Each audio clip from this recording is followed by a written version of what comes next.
В 2025 году могут депортировать даже с визой или грин-картой. Смотрите это видео до конца, и вы узнаете, как не попасть в группу риска. Представьте, 55-летний Су Джун Пак, обладатель военной награды «Пурпурное сердце» США, с 7 лет жил здесь с грин-картой.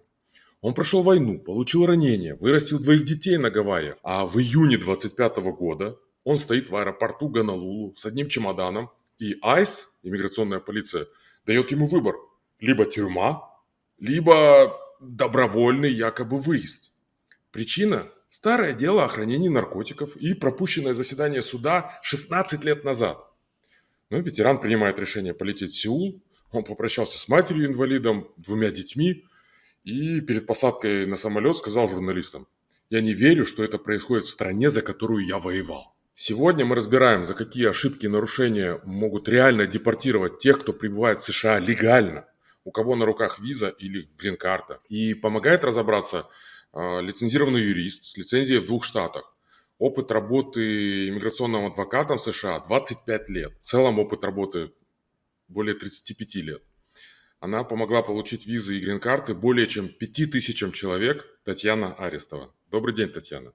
Добрый день, здравствуйте. Татьяна, в последнее время людей снимают прямо на паспортном контроле при въезде в страну. За какие нарушения могут снять? И какие нарушения офицеры сегодня выявляют за секунды?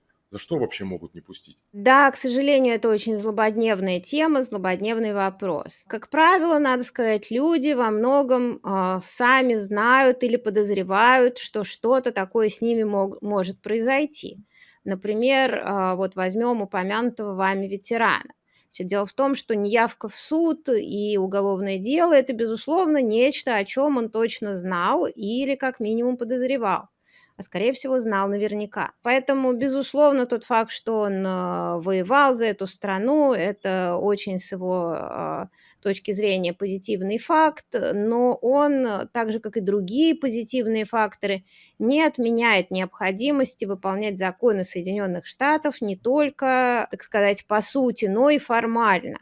Значит, если человека вызывают в суд, то игнорировать такие вызовы, безусловно, нельзя. Далее, возвращаясь к вашему вопросу, за какие нарушения могут или, например, останавливают в аэропорту?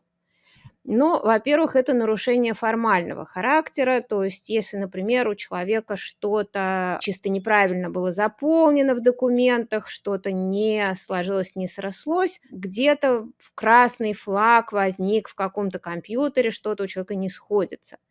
Например, иногда бывает, что посольство выдало визу и что-то неправильно внесло в компьютер. В случае, если со стороны самого человека никаких нарушений нет, не обязательно человека арестовывают или снимают с самолета. Может, например, офицер сделать такую вещь, как условный впуск в страну. То есть на пограничном контроле есть такой отдел, называется Deferred Inspection, то есть отложенная инспекция.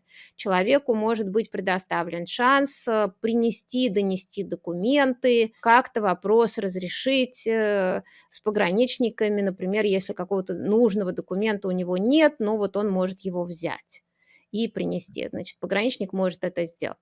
Тем не менее, долгие годы иммиграционная служба в аэропорту относилась достаточно лояльно, не арестовывала людей, что, соответственно, приводило к такой ситуации, что некоторые люди серьезно иммиграционную службу не воспринимали. И вот при нынешнем президенте вот было принято, может быть, в чем-то, как мне кажется, эмоциональное решение усилить то, что называется enforcement, и людей арестовывать до выяснения, то есть гражданское задержание их передавать. Ну, надо сказать, что хоть и является иммиграционный детеншн, то есть задержание гражданским, часто люди содержатся в условиях абсолютно тех же, в которых содержатся люди с криминальными нарушениями. Значит, поэтому прежде всего несоответствие в документах – это момент, который вряд ли приведет к задержанию. Но, например, нарушение со стороны самого человека, такие как нелегальная работа в Соединенных Штатах после того, как вы уже были здесь по турвизе, может привести к тому, что пассажира возвращают назад обратным рейсом, в промежутке задерживают, в город выйти не разрешают. Также несоответствие собственным документам. Например, условно говоря, человек заключил брак на территории Соединенных Штатов. Возможно, это и не совсем настоящий брак. Полетел в родную страну и возвращается из своей родной страны с человеком другого пола. Явно они пара. Вот такой момент тоже может послужить к тому, что иммиграционная служба задерживает тех, кто въезжает, и начинает разбираться, что же тут все-таки происходит.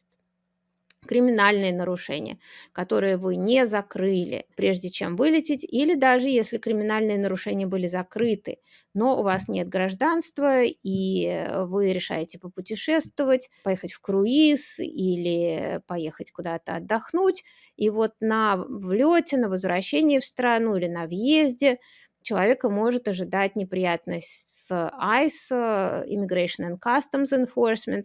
Поэтому всем, у кого даже есть грин-карта, но есть какие-то криминальные нарушения, советую проконсультироваться с адвокатом, прежде чем принимать решение о выезде, поскольку даже если вы уже рассчитались с государством, заплатили штрафы или даже отсидели какой-то срок за криминальное нарушение, это все может привести к тому, что в страну вас могут не впустить или могут задержать. Поэтому прежде чем путешествовать с какими-то пятнами, скажем так, в вашей биографии, нужно хорошо подумать или желательно проконсультироваться с адвокатом. Да, я как раз сейчас нахожусь в Лос-Анджелесе, и тут недавно прошли протесты, связанные именно с тем, что вы говорили, что задерживают людей, сажают в тюрьмы, и это был огромный протест. Здесь везде летали вертолеты, и был комендантский час. Я хочу напомнить, что данное видео не является юридическим советом, оно в образовательных целях делается. Но вот хочу спросить вас, как лицензированного юриста, что можно делать человеку, в первую очередь, если остановит ICE, иммиграционная полиция? Ну, прежде всего, я бы хотела сказать вернее, поговорить о том, чего не стоит делать. Безусловно, не стоит пытаться убежать, не стоит пытаться вести себя агрессивно. Нужно, безусловно, кооперироваться с офицерами по возможности, отвечать на вопросы. Если у вас есть документы, которые подтверждают то, что офицер спрашивает, нужно эти документы показать, нужно иметь по закону человек, не являющийся гражданином Соединенных Штатов, должен иметь с собой документы, подтверждающие состояние его иммиграционных дел. Вы можете иметь с собой паспорт с визой, показывающий, что, например, вы въехали в страну, у нас сейчас не выдается карточка I-94, она виртуальная, то есть ее можно загрузить с интернета, сделав поиск на форму I-94, I-94, вы можете по номеру паспорта загрузить свою, условно говоря, карточку I-94, показывающую срок вашего пребывания. Это тоже можно носить с собой в ответ на вопрос офицера, на каком основании вы здесь находитесь. Этот документ можно использовать. Можно также использовать, если человек, например, подал какую-то петицию иммиграционную или петицию на продление статуса, можно использовать квитанции о том, что эти документы были поданы для того, чтобы показать офицеру, на каком основании вы находитесь в стране уже после истечения срока вашего первоначального пребывания. Если, например, человек находится в процедуре депортации в так называемых removal proceedings, что часто возникает после того, как он уже прошел интервью на убежище неудачно, его передали в иммиграционный суд. Значит, опять же, распечаточка с интернета о статусе вашей иммиграционной процедуры или повестка о вызове в суд на какую-то будущую дату поможет офицеру понять, что вы уже находитесь в этой процедуре, и, скорее всего, не нужно вас арестовывать и пытаться в эту процедуру поставить, поскольку она против вас уже возбуждена. Вот такого рода документы. Значит, если у человека есть грин-карта, то, безусловно, либо оригинал, либо копию грин-карты хорошо бы с собой иметь для подтверждения иммиграционного вашего статуса. Если человек родился в Соединенных Штатах, у него может быть birth certificate или паспорт, если человек получил натурализацию.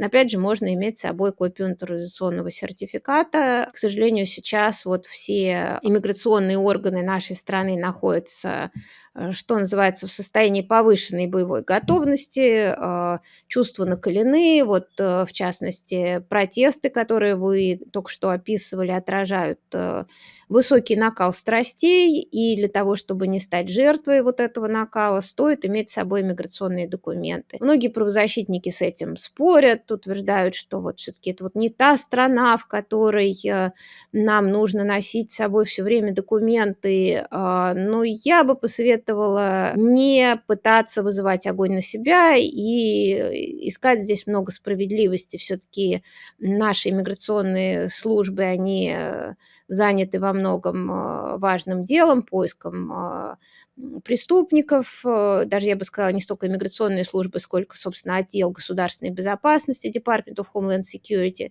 И если можно им работу не усложнять, просто показав ваши документы, не идя на лишнюю конфронтацию, то, мне кажется, такая стратегия наиболее разумная. Татьяна, вот вы сказали про фиктивные браки. А как вообще службы могут раскрыть схему фиктивного брака? Или сразу, или по прошествии времени? И, может быть, есть шанс остаться, если этот фиктивный брак перерос в настоящий? Вопрос про браки довольно сложный, но на него есть очень жесткий ответ со стороны иммиграционного законодательства.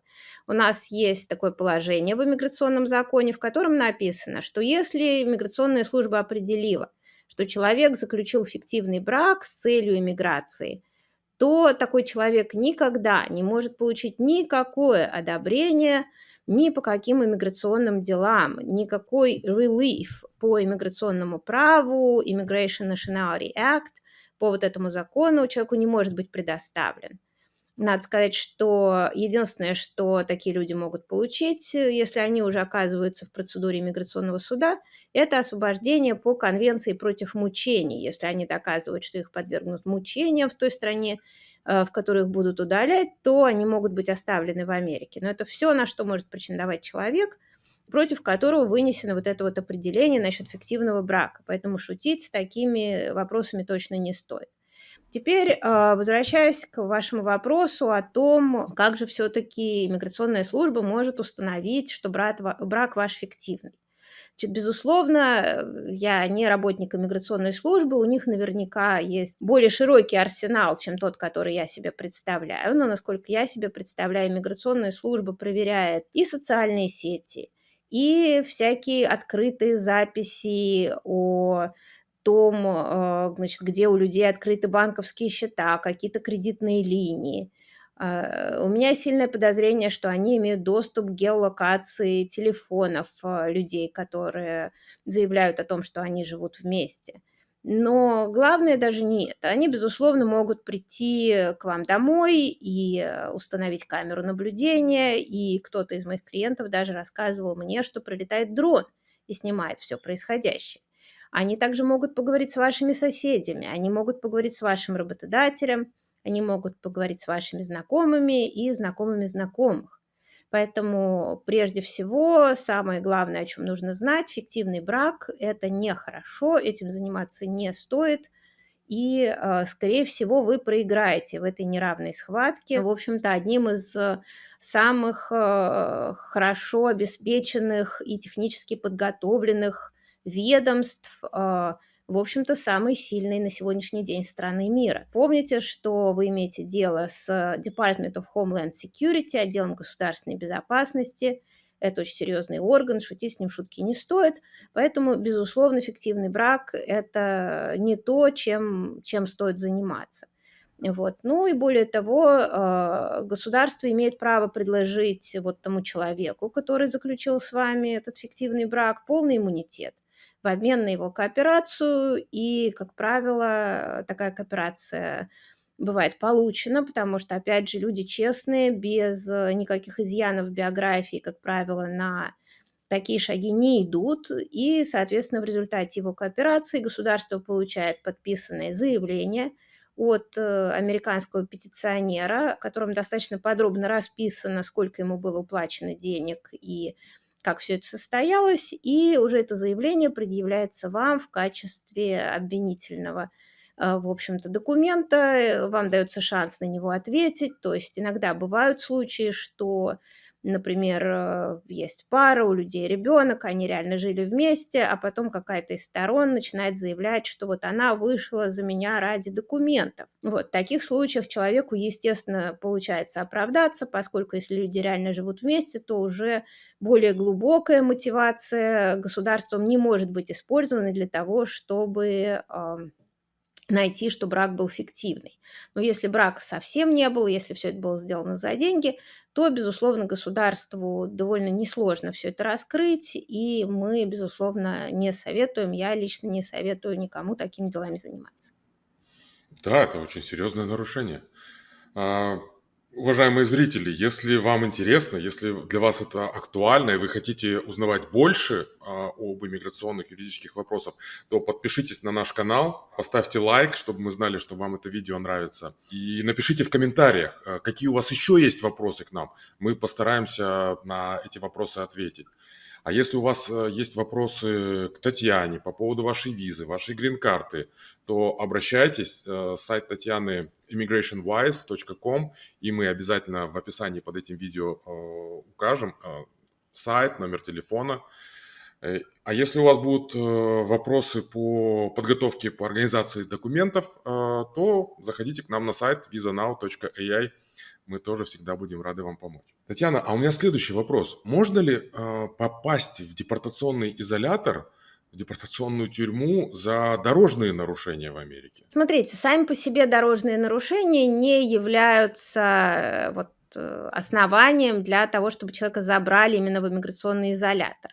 Однако часто, если человек совершил какое-то серьезное дорожное правонарушение, например, пьянство за рулем относится, безусловно, к таким моментам, или если во время остановки traffic stop полицейский находит что-то, что наводит его на мысль о том, что человек находится в стране не совсем легально, и этим что-то может быть, например, плохое знание английского языка, или еще какие-то обстоятельства, то тогда офицер может, безусловно, связаться во многих городах или местах, которые не являются sanctuary city, то есть не являются локацией, где полиции не рекомендуется привлекать иммиграционные службы.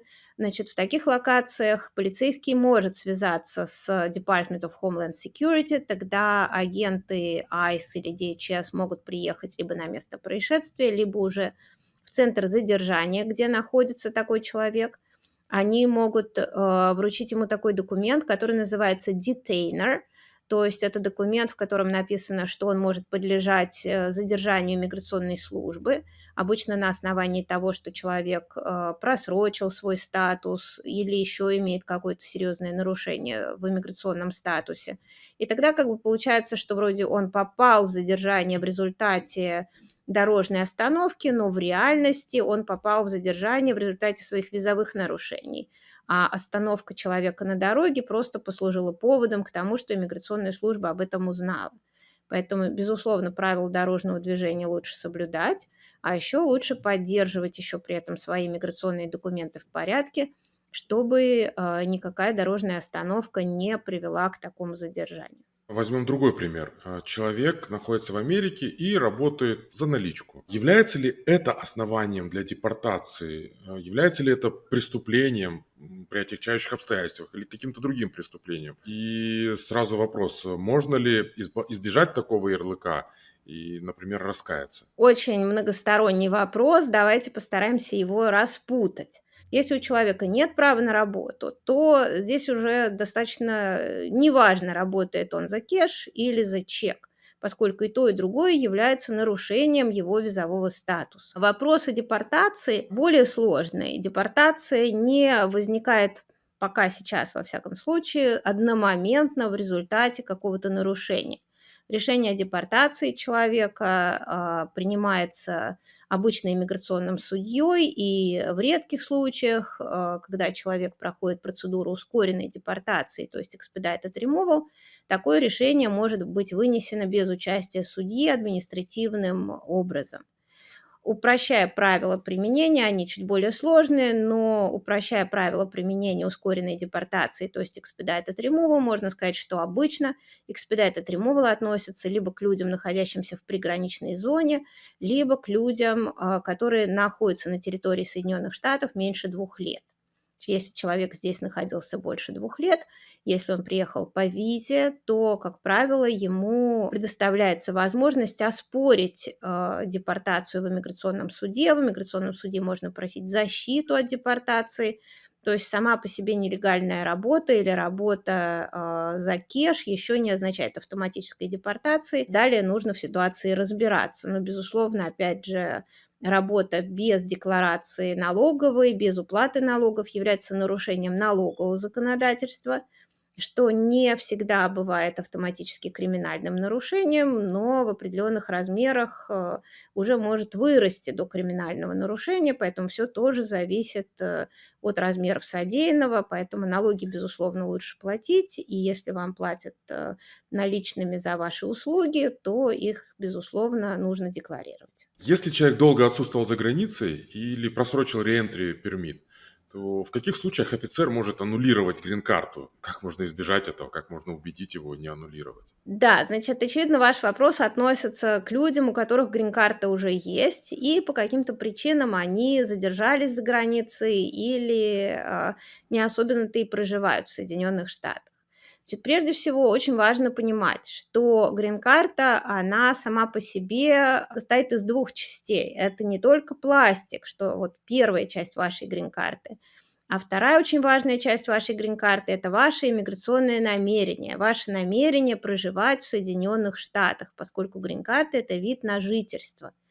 Если человек, если его поведение начинают свидетельствовать в совокупности о том, что человек не желает проживать в Соединенных Штатах, не является постоянным жителем Соединенных Штатов, то государство может начать процедуру, в силу которой он грин-карту может потерять. Значит, обычно, если человек отсутствует за границей больше, чем 180 дней, будучи при этом постоянным резидентом Соединенных Штатов, возникает презумпция того, что человек не желает проживать постоянно в Соединенных Штатах. Эту презумпцию до 1 года можно опровергнуть. То есть до 1 года имеется в виду в случае пребывания за границей до 1 года, от полугода и до года. Значит, в этом случае можно предоставить, во-первых, оправдание вашего отсутствия. Может быть, вы болели, может быть, болели ваши родственники, вы за ними ухаживали, может быть, случился ковид, не летали самолеты, может быть, еще была какая-то чрезвычайная ситуация.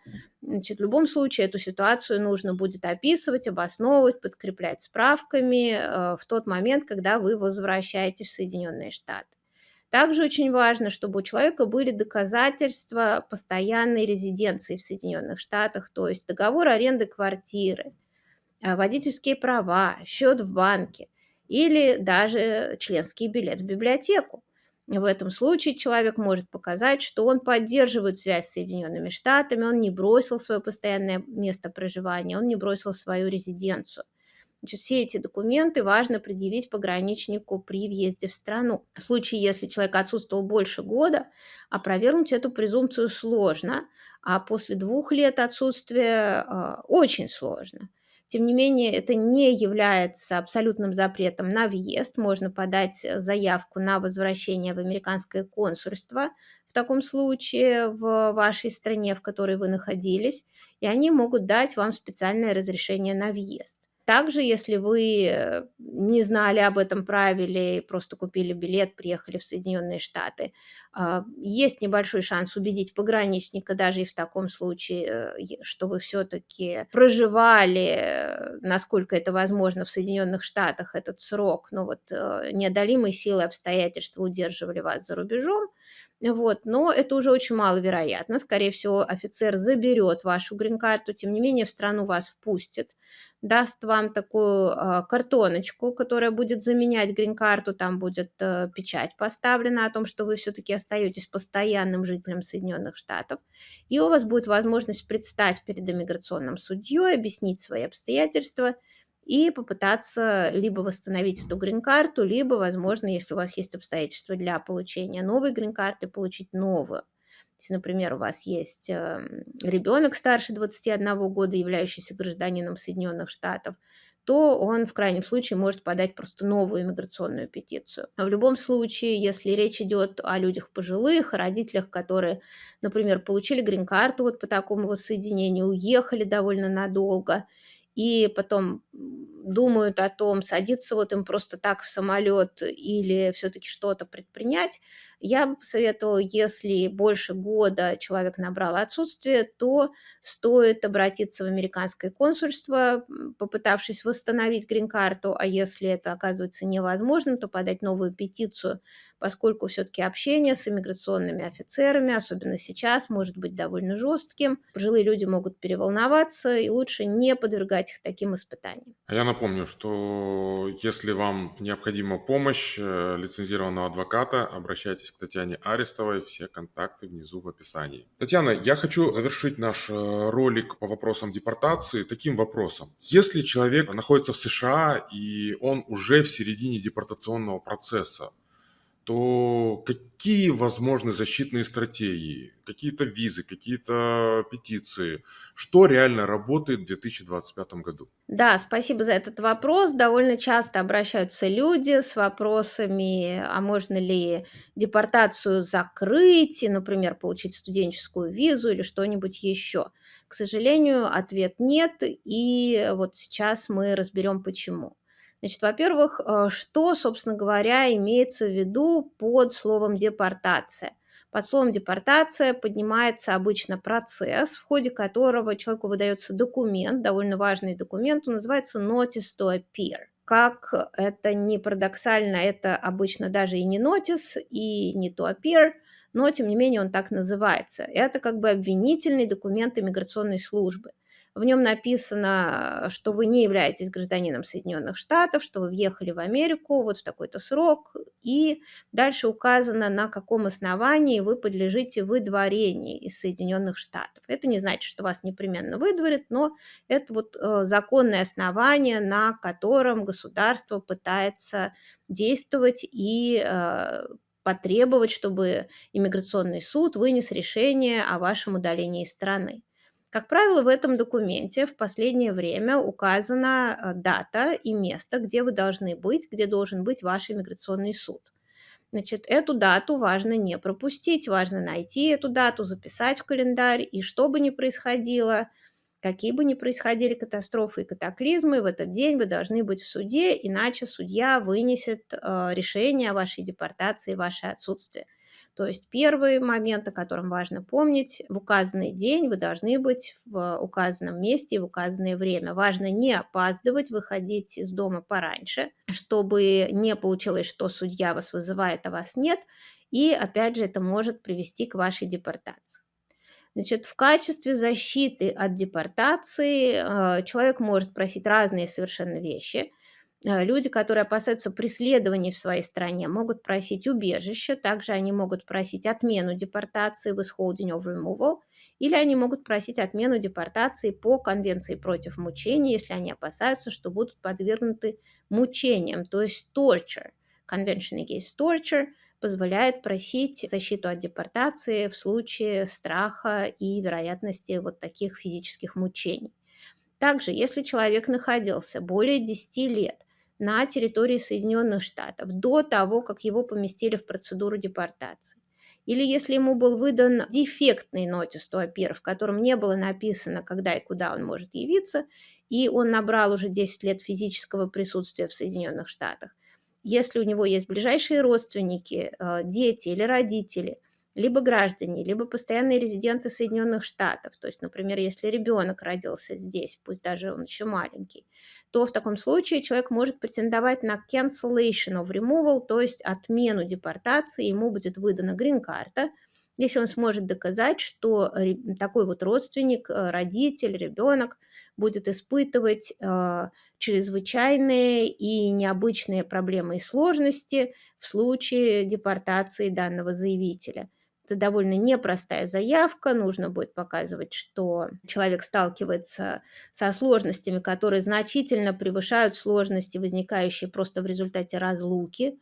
Разлука в данном случае не считается Но, тем не менее, это можно все доказать. Нужно собирать бумаги, доказывающие ваше физическое присутствие, доказывающие сложности, которые будут у ваших родственников в случае, если вы уедете в вашу страну вместе с ними, а также в случае, если вы уедете, а они останутся в Соединенных Штатах. Вот эти аспекты нужно будет детализировать. Значит, соответственно, в качестве освобождения от депортации человек может просить adjustment of status, то есть получение грин-карты. Бывают случаи, когда человек помещается в removal proceedings, то есть депортационную процедуру, и выходит из нее победителем с грин-картой на руках. Это тоже возможно. Также можно просить то, что называется добровольный отъезд или voluntary departure. В этом случае вам не выносятся приказы депортации и разрешается выехать добровольно. Есть также, скажем так, более экзотические варианты отмены депортации.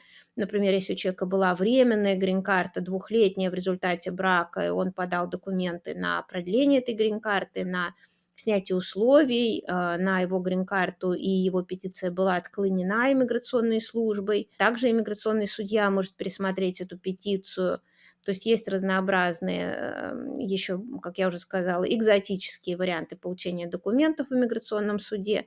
Вот. Единственное, что я сразу могу сказать, что не стоит пытаться сражаться с иммиграционным судом самостоятельно и выступать своим собственным адвокатом, даже если вы считаете, что вы весьма юридически подкованы. Процедуры иммиграционного суда довольно запутанные, и если у вас нет американского юридического образования, и даже если оно почему-то у вас есть, не стоит пытаться быть своим собственным адвокатом в таких сложных юридических делах. Поэтому, безусловно, адвокат, работающий многие годы в иммиграционных судах, это человек, который вам нужен для того, чтобы защитить свои интересы в этом форуме. Спасибо вам, Татьяна. Спасибо, что помогли разобраться в вопросах депортации. И огромное спасибо за то, что делитесь с нашими зрителями своим опытом, знаниями, своей экспертизой. Спасибо вам за интерес к этому вопросу. Спасибо. Оставайтесь на канале, подписывайтесь на наши обновления. Пока.